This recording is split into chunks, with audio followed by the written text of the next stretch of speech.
음향사가 이 최종 빌런을 데려다가 식신으로 만들어서 쇠말뚝을 만든 것까지는 뭐 그렇다 칠게요.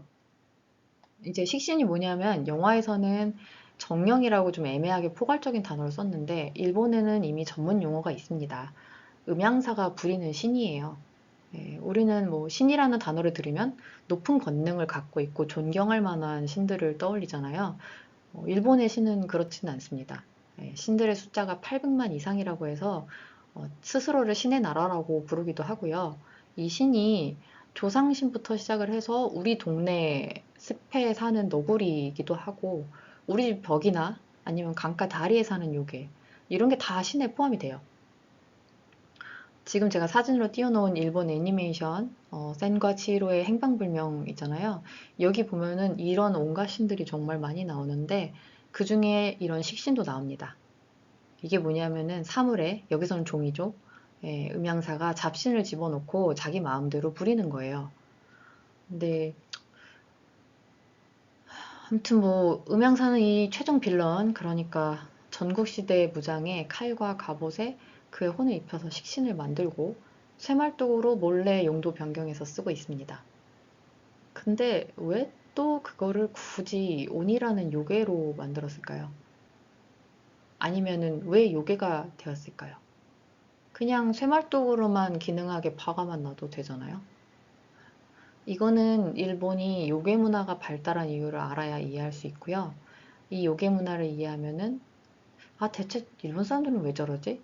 이런 것도 좀 이해를 할 수가 있어요. 일단 각 나라마다 문화가 참 다르죠. 어느 나라든 사람들이 삶의 고통에 대응을 하고 그걸 수용해서 체화하면서 생겨난 다양한 문화가 있습니다. 그게 우리나라는 해학이고요. 중국은 협객이고 일본은 요괴예요. 해학부터 좀 볼게요. 우리나라 사람들이 이제 스스로를 해학의 민족이라고 하잖아요. 이 해학의 필수 요소는 웃음입니다. 불공정한 사회를 고발을 하는데 웃음을 담아야 돼요. 그러면 이제 다들 교과서에서 배운 게 생각나실 거예요. 알지. 봉산탈춤 그런 거잖아. 네, 맞고요. 이 봉산탈춤에 보면은 뭐 신분제의 문제라든가 남녀차별 문제라든가 그런 사회 시스템의 문제가 다양하게 다뤄지고 있잖아요. 근데 재밌는 게 우리나라는 민간에서만 해악의 문화가 발달한 게 아니고 양반들 사이에서도 이게 권장이 됐습니다. 왜냐면요. 이제 선비의 대표격으로 이제 율곡이 5천원권 하나 띄워놓고 얘기를 할게요. 산업공상에서 사잖아요, 선비가. 이 선비가 해야 될 일이 뭐냐면요. 학문을 닦아서 벼슬을 해요. 근데 벼슬을 하는 이유가 내가 잘 먹고 잘 살려가 아니라 나라를 부강하게 하고 백성을 편안하게 해야 되는 사회적인 의무가 있어요. 그러니까 벼슬을 하고 있든 아니든 간에 선비는 안일하게 놀고 먹는 백수여서는 안 되고요. 지금 깨어있는 오피니언 리더여야 됩니다. 이제 그런 사람들이 조잡하고 알맹이 없는 얘기를 하면 안 되잖아요. 듣는 사람도 뭔 소린지 모르겠고 재미도 없고 그럼 아무도 안 듣겠죠. 근데 코미디언들이 머리 정말 좋다 그런 얘기 하잖아요. 해학은 핵심을 꿰뚫는 통찰력이 있어야 되고요. 또 유머로 청자의 마음을 사로잡는 기술이 있어야 됩니다. 중요한 능력이잖아요. 그걸로 또 유명한 분이 있습니다. 누구냐면요. 오성과 한음의 오성 이항복. 예. 이분은 농담으로 실록에까지 실린 분이에요. 예. 해학이 지나치다 뭐 이렇게 얘기를 해서 이 오성 이항복이 의금부에 있을 때 일화인데 역적인 이춘복이라는 사람을 잡아야 된대요. 그 잡으러 가거든요. 근데 그 동네에 이춘복이라는 사람은 안 살고 이름이 비슷한 이원복이라는 사람이 살고 있는 거예요. 그때 누군가 얘기를 합니다. 힘센 사람이죠. 아이 그놈이 그놈이겠지 그냥 잡아와. 그때 이왕복이 한마디를 합니다. 아 나도 이춘복이랑 이름 비슷하잖아. 이거 조심해야겠는데? 이거 변명 미리 잘 생각해놔야겠어. 이런 식으로 말을 해요. 그러니까 거기 있던 관계자들이 다 웃고요. 그 순간 모두가 동의를 하는 명제가 생겨나죠. 아 그래 맞아 이게 무슨 뻘짓이야. 이렇게 생각을 하게 되니까 이원복이라는 사람은 억울한 일을 당하지 않고 잘 돌아가게 됩니다. 해학은 이렇게 대립이랑 갈등을 명백하게 제시를 하고요. 대신 이거를 연민이랑 웃음을 담아서 화합을 이뤄낸다는 구조적인 특징이 있어요. 공동시 지향적이죠. 근데 이제 해학으로 사회적인 갈등이 해결이 되는 시대면은 아직은 꽤 여유가 있고 살기 좋은 시대고요. 그게 안 되는 시대가 되면은 이제 해학에 있던 연민이 담긴 웃음이 아니고 냉소가 담기고요. 화합이 없이 폭로와 고발만 있는 풍자가 발달을 하게 됩니다. 그래서 우리나라 뭐 문화적인 것들 중에 해학과 풍자 중 어떤 게 더 강하게 드러나나를 보면은 조금 더 시대가 어땠는지 좀 느낌을 받을 수 있어요. 가끔 이제 해학을 잘못 이해하신 분들이 로판 영의 화법이다 뭐 이렇게 얘기하시는 걸 봤는데, 로판 영의 화법이라는 거는 실제로는 일본 교토 화법이랑 비슷하죠. 네, 해학은 그렇게 돌리지 않습니다. 자, 다음에는 중국 얘기를 할 건데요. 파묘 얘기 할 건데 한국이랑 일본을 비교하면 됐지. 중국 얘기는 뭐 왜 해? 싶으실 수 있는데, 이 무력을 대하는 중국이랑 일본의 문화 차이가 있어요.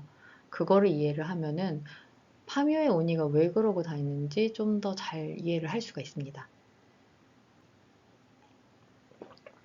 중국은 이 협객 문화가 정말 오래돼가지고요. 춘추 전국 시대부터 내려오고요. 어, 지금 제가 띄워놓은 이 드라마 수호지, 원래는 수호전입니다. 예. 그것도 사실 협객들 얘기죠. 공자의 제자였던 자로도 협객 출신이에요. 협객이 뭘까요? 의로움을 품은 무인이죠. 근데 객이라고 하잖아요. 이 사람은 나그네인 거예요. 무인인데 공공기관에 속해 있질 않고 홀로 돌아다니는 사람입니다. 사회 시스템이 불공정해서 고통받는 약한 사람들이 있으면 그 사람들을 위해서 자기 무력을 의로운 일에 쓰는 거예요. 근데 제도권 밖에서 솔프를 하는 거잖아요. 그러니까 법도 잘 어겨요. 법이 이 불공정한 사태를 해결을 못했거나 오히려 불공정을 강화하는 데 쓰이고 있으니까 여기에 대항할 힘을 가진 사람이 법질서 밖으로 일탈을 해가지고 사적으로 해결을 하는 거죠.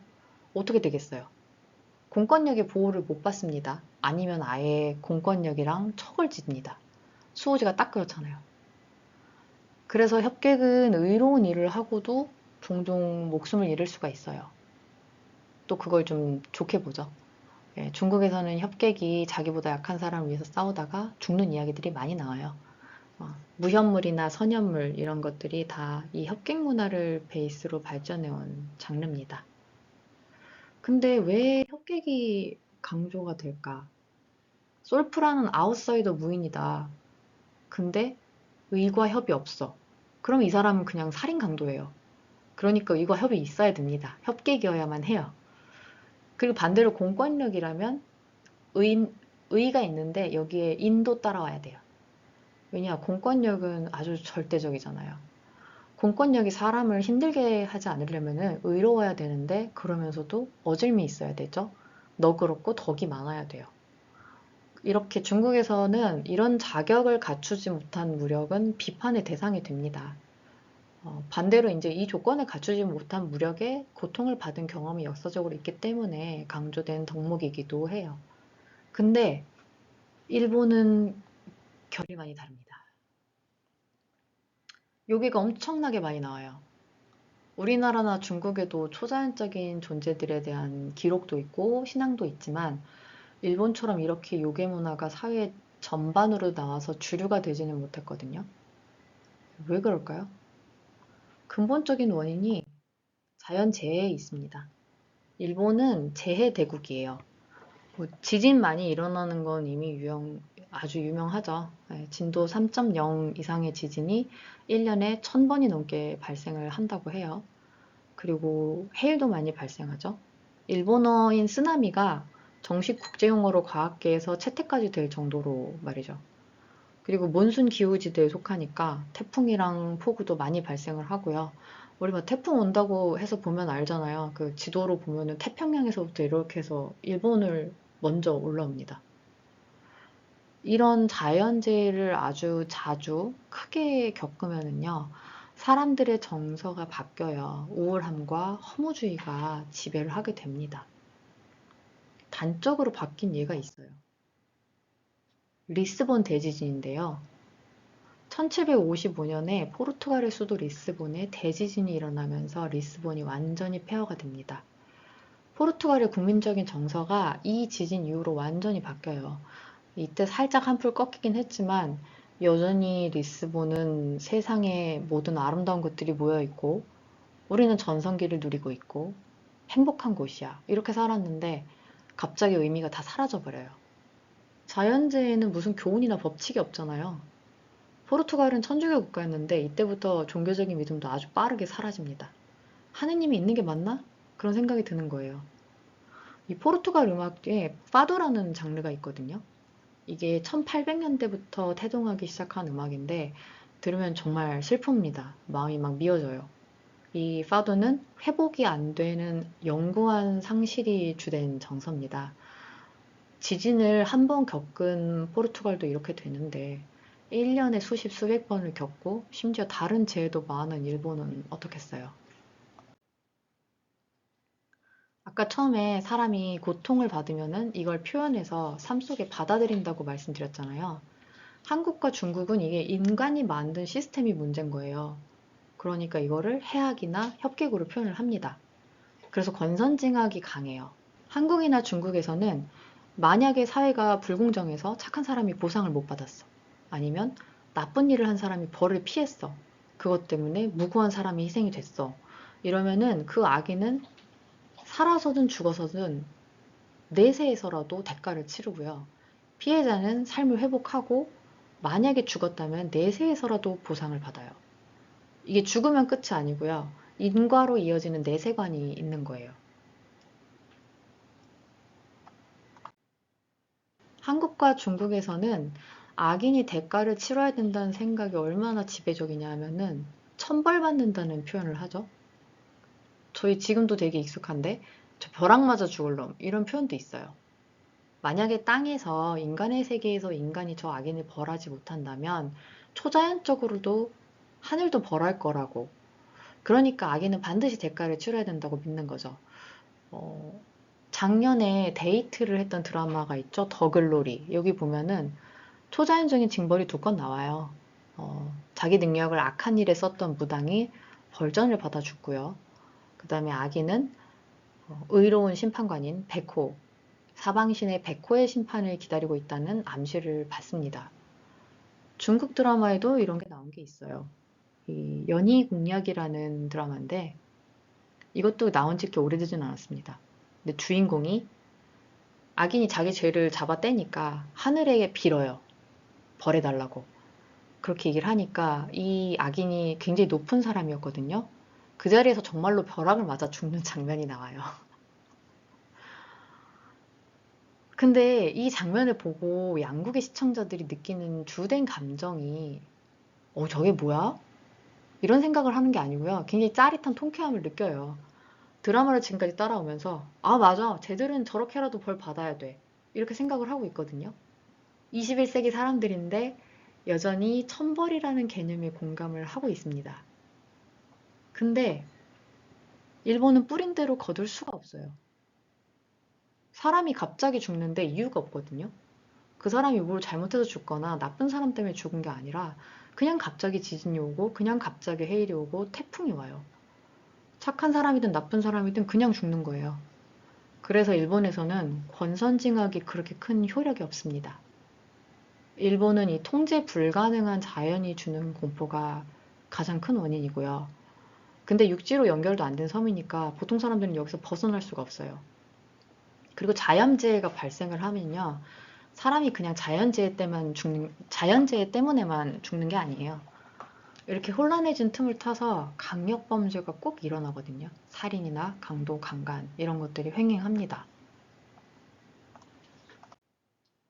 게다가 일본은 헤이안 시대가 끝난 12세기부터 메이지 유신을 하는 19세기 전까지는 계속해서 막부 시대예요. 무인들의 시대거든요. 전국 시대는 특히 이름에서 짐작을 할 수 있듯이 전란이 굉장히 많았습니다. 사람들 삶에 너무 큰 긴장감이 계속 존재를 하고 있는 거예요. 그러니까 지나치게 거대한 그런 외부적인 공포랑 대결을 해서 살아남아야 된다. 이런 압박감이 크죠. 그러니까 이런 고통스러운 문제들을 요괴로 표현해서 받아들여요. 요괴에 대한 설명이나 묘사도 아주 구체적으로 합니다. 왜냐하면 묘사를 자세하게 하면 요괴가 모습을 확실하게 갖추잖아요. 그러면 삶 속에 만연해 있던 그 막연한 공포가 요괴라는 확실하게 인간 같지 않게 생겼고 금기시되는 대상에 몰빵을 해서 대상화를 할 수 있거든요. 그 대상화를 하면 사람이 심리적인 거리감이 생깁니다. 심리적인 거리감이 생기면은 긴장이 좀 완화가 되죠. 아, 이거는 영화에 나왔던 그 최종 빌런의 관을 지키고 있었던 요괴인데요. 누레온나도 이런 요괴 중에 하나입니다. 사람을 잡아먹는 요괴고 원래는 강가에 살거든요. 영화에서는 이제 흙 속에서 나와가지고 저거 왜 거기서 나오지? 뭐 음기가 강하다는 뜻인가? 뭐 이렇게 생각을 했고요. 근데 이제 뱀의 천적은 또 돼지니까 돼지띠 일꾼이 한 큐에 잡죠. 물론 이제 대살굿 같은 방어적인 조치 없이 사람이 요괴를 바로 죽여버리니까 일꾼도 좀 데미지를 입지만요. 어쨌든 그렇게 됐습니다. 한국과 중국의 권선징악이라는 질서가 있다면 저는 일본을 지배하는 질서를 표현하는 사자성어로 무운장구가 있다고 생각을 했어요. 일본에서는 권선징악이 효력이 없다고 했잖아요. 그럼 뭐가 효력이 있냐? 무력이죠. 무력이 중요한 건 중국이랑 같은데 중국에서 무력은 의와 협의라는 조건이 있어야 된다고 했잖아요. 일본이 숭상하는 무력에는 그런 필수적인 제약 조건 같은 게 없습니다. 그냥 힘이 세면 된 거예요. 언제 죽을지 모르는 무의미한 삶이니까 사는 동안만큼은 최대한의 쾌락을 쫓아요. 그러려면 힘이 있어야 되죠. 그리고 죽음은 최대한 멋있어야 됩니다. 그거를 영화에서 오니로 보여줘요. 이 원래 오니가 막부 시대 이전까지는 외부 침입자 이미지가 좀 강했어요. 이 전국시대 이전까지는 뭐 도적대 아니면 역적대 아니면은 뭐 이민족 뭐 홋카이도에서 온 아이누이거나 아니면 일본 선주민 이런 식의 이민족들을 상징하기도 했거든요. 근데 일본은 뭐 그 이전부터 헤이안 시대 뭐 이때부터도 이런 조적 그러니까 조정의 적을 요괴화를 했어요. 그래서 그때 당시에는 무장이 이런 오니를 혹은 다른 요괴들을 정벌을 하는 역할을 하거든요. 지금 나오고 있는 그림이 이거예요. 이 슈텐도지를 퇴치하는 미나모, 미나모토모 요리미츠. 이 사람 장수고요. 슈텐도지는 아마 지금 여기서는 오니로 표현이 됐는데 어떤 산에 살았던 산적대였던 걸로 추측을 하고 있어요.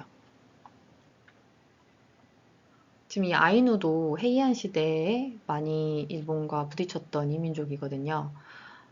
그렇다 보니까 아이누의 특징들이 몇 가지 오니한테 또 가요. 얼굴이 붉다던가 털이 많다던가 이런 식으로 좀 갑니다. 어쨌든 무장들은 그런 침입자 이민족이라던가 그런 존재들을 오니를 정벌하는 역할이었어요. 근데 전국시대, 그러니까 전란의 시대가 돼서는 이제 그들 자신이 오니가 돼요. 영화 속 최종 빌런이 오니잖아요. 전국시대 무장들도 자기가 강하고 끝까지 살아남는다는 거를 과시를 하려고 너도 나도 오니나 뭐 귀신이나 야차, 마귀 이런 거를 자철해요. 자기 이름에 붙여요.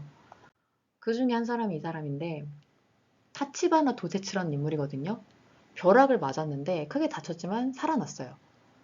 그러니까 그다음부터는 아, 이 사람이 뇌신을 칼로 베었다 이러면서 오니 도세츠 이렇게 불려요. 그러니까 전국 시대에는 안 죽고 살아남을 정도로 강하면 숭배의 대상이 되는 거예요.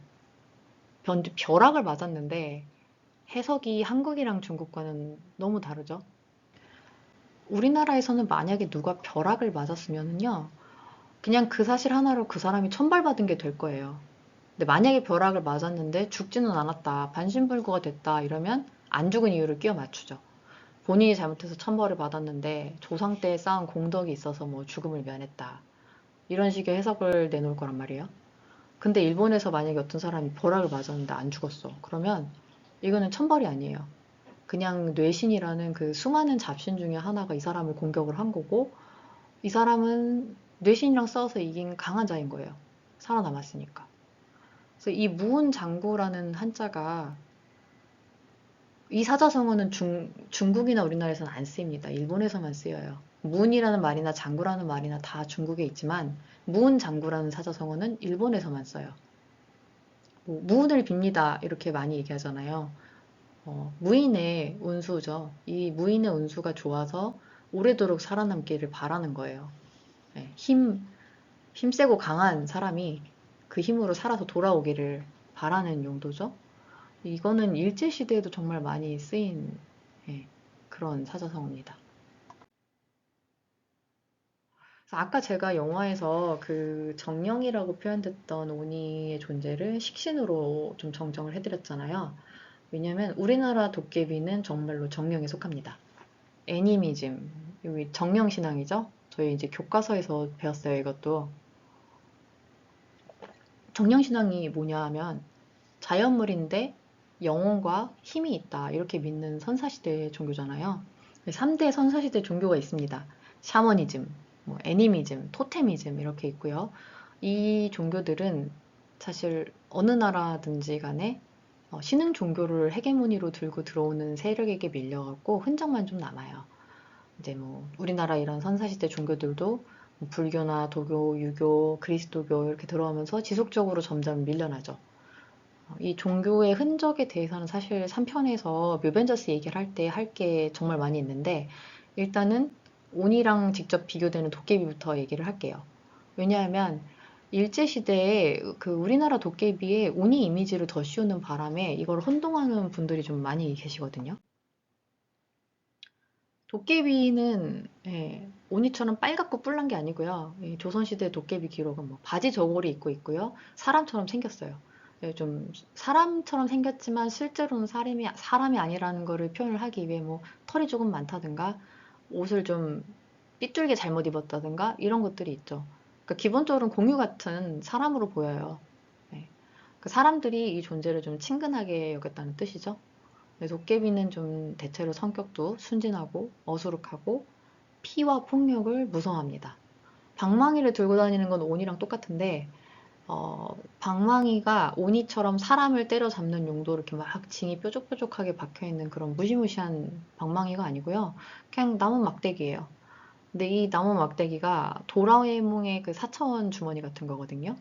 그래서 이렇게 이걸 이렇게 뚝딱 하면은 착한 사람은 뭐 로또가 당첨되고 막 이러는데 나쁜 사람은 그 방망이 안에서 온갖 무서운 게 뛰어나가지고 이제 나쁜 사람이 흠씬 두들겨 맞고 혼나게 되고 그렇죠. 근데 일본의 신토도 애니미즘의 일종이거든요. 다른 나라는 이런 애니미즘 같은 오래된 종교들은 다 새로운 종교들한테 밀려나는데 일본은 이게 지리스덕으로 폐쇄성이 있어서 그런지 모든 신흥 종교들을 다 신토 안으로 흡수를 해버리거나 아니면은 그 신흥 종교들이 메이저가 못 돼요. 그냥 신토가 계속 메이저 종교자를 유지를 합니다.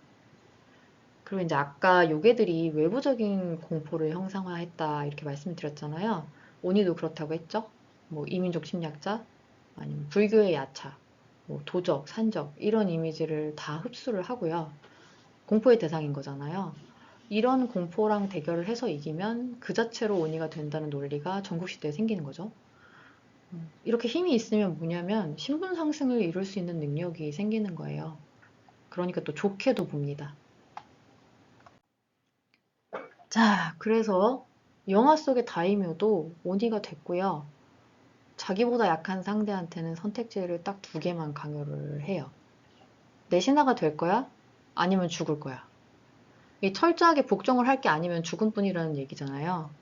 그래서 하림이 처음에 최종 빌런이랑 만났을 때 좀 실수를 했습니다. 자기가 신하라고 말을 해요. 내가 너보다 약자라고 미리 얘기를 해버리는 거예요.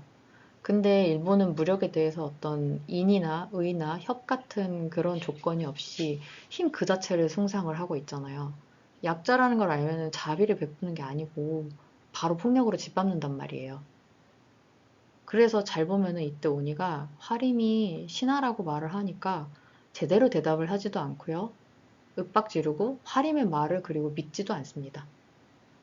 그래서 두 번째 대면을 할 때는 화림이 좀 다른 방법을 쓰죠. 짐승처럼 부르고 신령으로 말한다. 이게 무슨 뜻이냐면 나랑 동등한 대화 상대로 취급을 하지 않고요. 짐승을 꿰어넣듯이 불러내옵니다. 그리고 내가 산신 정도는 되는 아주 힘이 센 존재인 것처럼 당당하게 말해야 되는 거예요. 분명히 온이는 아까 화림한테 네 다이묘에게 걸맞게 은어를 준비해라 이렇게 명령을 했는데 화림은 이제 은어를 귀한 사람 대접하는 것처럼 요리를 해서 상을 차려두질 않았어요. 짐승한테 던지듯이 그냥 땅바닥에 툭툭 던져놨죠. 온이는 그걸 또 받아먹고요.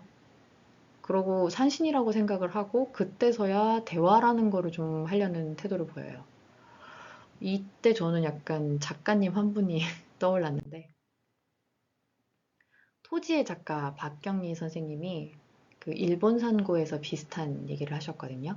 이렇게 얘기를 하셨습니다. 일본인에게는 예를 차리지 말라. 아첨하는 약자로 오해받기 쉽고 그러면 밟아버리려고 든다. 일본인에게는 곤배상을 차리지 말라. 그들에게는 곤배상이 없고 상대의 성의를 받아들이기보다 자신의 힘을 상차림에서 저울질한다. 저는 이제 영화 속에서 일본이 이렇게 표현된다고 해서 이 영화가 반일 영화라고 생각하진 않아요. 네. 이렇게까지 보면은 일본 정말 싫어하는 것 같이 느낄 수 있지만 그렇진 않고요. 그거를 얘기를 하려면 4편까지 다를 해야 되니까 4편까지 다 얘기하고 말씀드리도록 할게요. 그래서 이렇게 해서 2편은 끝을 냈습니다. 3편에서는 이 오늘 살펴본 이 최종 빌런이 상징하는 거랑 대비되는 묘벤져스 그들의 종교적인 정체성이 있어요. 그걸 얘기를 할 거고요. 거기에 함께 한국과 일본의 종교전쟁 이야기도 할 겁니다. 오니가 승탑 앞에서 갑자기 공격을 멈추잖아요. 그런 이유랑 왼쪽 옆구리에 찌르는 거 그것도 이때 이야기를 하려고 합니다. 그리고 또 요즘 좀 핫한데 화림의 상주신 정체가 제가 볼 땐 아직 얘기를 아무도 안 하신 것 같아서 할매의 정체를 좀 얘기를 할게요. 네. 그리고 4편까지 가면은 먹방과 사진에 담긴 의미 얘기한 다음에 제가 좀 못 풀었던 얘기들 사족 같은 이야기 잘라낸 거 혹시 여유가 되면 얘기를 하고요. 제가 그리고 아까 조회수 보고 진짜 깜짝 놀랐거든요. 왜냐면 제 구독자는 이제 지인 4~5명인 그런 채널이었고요. 사실 이 채널을 개설하면서 영상도 제가 처음으로 만들어 보는 거예요. 그래서 1편 만들 때 좀 제 스스로가 만족스럽지 못했어요. 댓글에 어떤 분이 좀 자막이랑 내용이랑 좀 너무 많이 들어가는 것 같다. 그래서 너무 볼 때 힘들다는 말씀을 주셨는데 저도 그런 생각을 했었고 그래서 사실 뭐 알고리즘도 못할 거라고 생각을 해서 조회수가 뭐 100건 나오면 많이 나오는 거지 이렇게 생각을 하고 있었는데 알고리즘을 탄 걸 보면 파묘가 정말 어마어마하게 지금 인기 있구나 이런 생각을 좀 했습니다. 네. 이런 TMI를 좀 좋아해 주실 줄은 몰랐는데 재밌게 봐주셔서 너무 감사드리고요.